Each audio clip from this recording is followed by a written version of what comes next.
Hi my loves! For today's episode, let's talk about oversupply, high supply, enough supply, and undersupply of breast milk. By the way, my name is Bing. I am a registered nurse and a first-time mom to my baby boy.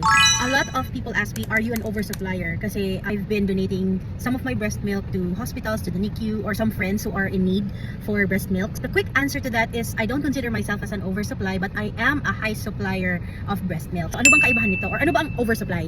Oversupply is actually medically termed as hyperlactation, meaning excessive yung breast milk na pinoproduce mo compared to what your baby needs. So for example, your baby needs just 100 ml but you are excessively producing, let's say 8 ounce or 10 ounce per pump, or even if your baby is latching but afterwards marami pa rin napoproduce or napapump out sa mo. So that is actually an oversupply, and it may sound like a blessing but it's also a curse. Why? Oversupply can cause mastitis and even clogged ducts. So I have my fair share of mastitis and clogged ducts.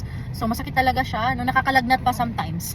So I consider myself as high supplier of breast milk but not oversupply. Kasi hindi naman OA yung pinoproduce ko na breast milk. It's just that mas mataas siya sa consumption ni Dylan. In the morning, of course, in the first pump where prolactin is very high, I go from around 8 ounce to 12 ounces per pump. But that's only in the morning, the first pump that I do in the day. But the rest, it's just around 4 to 5 ounces per pump na lang. So that is considered as high supply. Again, there is no exact measurement kung ano ba ang ounces dapat sa mga oversupplier.